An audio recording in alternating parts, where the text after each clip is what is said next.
Alors, cher toi que le Seigneur me donne de rencontrer à travers ce réseau social, c'est avec beaucoup de joie que je voulais partager avec toi un commentaire du texte de l'Écriture que nous avons écouté et qui nous est rapporté par Jean, le disciple bien-aimé, inspiré par l'Esprit de Dieu, par le Saint-Esprit.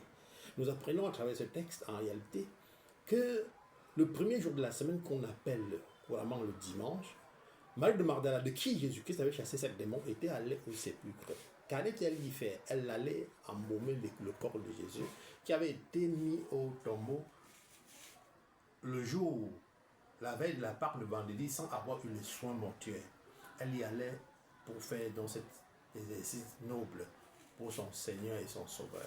Alors, elle constate que le tombeau est vide et de ce pas, elle court, va raconter cette histoire à Pierre et à Jean qui étaient les deux apôtres du Christ Jésus. Les deux vont donc courir à leur tour pour venir. Pierre va courir, mais Jean va courir plus vite que lui parce que Jean était plus jeune. Mais le respect des droits de naissance. Quand Jean arrive là-bas, devant le sépulcre, il s'arrête. Pierre va entrer le premier. Pour dire que moi, comme toi, nous devons respecter nos aînés. La parole de Dieu dit, lèvons-nous devant le cheveu blanc. C'est à dessein. Nous devons respecter les aînés. Et ce que Jean fait. Quand Jean entre maintenant, il va croire. L'aîné doit aussi respecter le cadet. Car Pierre va voir, il ne va pas croire. Mais c'est le cadet qui va voir, il va croire. Croire que quoi? Croire que le Christ est ressuscité. Que le Christ est ressuscité. La bonne nouvelle de la résurrection est quelque chose d'incomparable à quoi on soit sur la surface de la terre. C'est l'événement le plus grandiose qui soit arrivé à l'humanité. Tous les chefs des religions sont morts. Leurs tombeaux sont collés. Et pourtant, le tombeau de Jésus-Christ de Nazareth, notre Rédempteur, est vide. Ça montre à dessein que le Christ n'est pas n'importe qui, que c'est celui en qui, moi comme toi, nous allons pouvoir mettre notre foi pour avoir la vie éternelle. Croire en lui, car il nous a sauvés gratuitement. Nous sommes sauvés par grâce au moyen de la foi. Pas d'œuvre quelconque à faire, ce n'est pour montrer que nous sommes sauvés.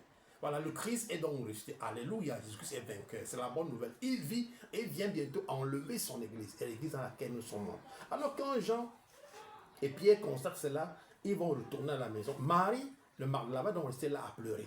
Et pendant qu'elle pleure, elle se baisse pour regarder dans le sépulcre. Quand Pierre et Jean sont déjà partis, qui voit-elle? Elle réalise qu'il y a là deux anges vêtus de blanc. Les anges sont des êtres spirituels au service de Dieu. Ce sont des êtres qui nous côtoient au quotidien. Il y a les anges de Dieu et les démons. Les démons sont les anges de Satan. Mais les anges de Dieu sont là pour nous aider. Elle voit donc deux anges à la place où avait été couché le corps de Jésus. L'un à sa tête et l'autre à l'un à la tête et l'autre aux pieds.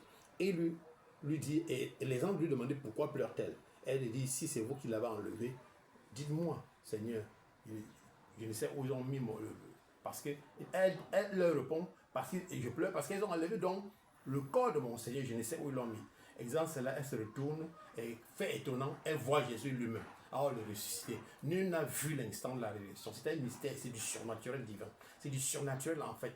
Nul n'a vu cet instant. Et la bonne nouvelle, c'est que le Christ nous apparaît. Ressuscité, il va ça et là de par le monde. Il parcourt le monde pour se manifester à ceux qui ont cru en lui. Jusqu'aujourd'hui, la même chose se passe. Le Saint-Esprit n'est accordé qu'aux personnes qui croient en Jésus-Christ et il leur révèle quantité et l'unité de bénédiction spirituelle bien-aimée. Crois en Jésus-Christ pour avoir toi aussi la grâce d'avoir les révélations du Saint-Esprit. Marie a la grâce de Magdala, la grâce de voir le Christ Jésus ressuscité parce qu'elle croyait en lui. Et Jésus de lui dit, femme, pourquoi pleures-tu? Qui cherches-tu? Elle ne connaît pas encore que c'est lui. Elle de répondre, si c'est croyant que c'est le jardinier, si c'est toi qui l'as emporté, dis-moi que j'aille et je le prendrai. Et Jésus de lui dit, Marie, d'un ton autorité, c'est plein d'amour, plein d'affection. Et elle te répond en hébreu, Rabouni, c'est-à-dire maître. Que dit le Seigneur? Ne me touche pas, car je ne suis pas encore monté vers mon Père, mais va trouver mes frères et dis-leur, je monte vers mon Père et votre Père, vers mon Dieu et votre Dieu. On a là une ascension de Jésus avant l'ascension racontée par Luc. On a ici que le Christ ressuscité monte d'abord vers le Père, ce qui est normal. Il rend d'abord compte de sa mission terrestre à son Père, comme quoi moi, comme toi, nous devons rendre compte à Dieu de ce qu'il nous a donné comme don, comme talent, de ceux qu'il a placés sur notre responsabilité. Moi, comme époux, je dois lui rendre compte de la femme qu'il m'a donnée comme épouse, des enfants qu'il a placés sur ma responsabilité. Tu dois le faire toi également si tu es marié, ou bien si tu as quelconque responsabilité dans la vie, rendre toujours compte à Dieu de ce qu'il te confie comme responsabilité. C'est ce que le Seigneur fait ici. Il monte rendre compte à son Père, qu'il a reçu dans les mots par son esprit, de ce qu'il a fait sur la terre. Il monte avec son sang, d'écriture. C'est la bonne nouvelle. Le Christ retourne dans son Père avant de venir se faire voir aux disciples. Comme pour dire quoi? Quoi que tu aies dans la vie comme grâce, comme bénédiction, honore d'abord Dieu. Rends d'abord la gloire à Dieu. Voilà, Marie de Magdala va s'en aller. Elle va annoncer ces choses aux disciples. Elle va dire qu'elle a vu ces choses. Quand le Christ s'est manifesté à nous, c'est pour que nous allons témoigner de lui. Que Dieu te bénisse, bien aimé.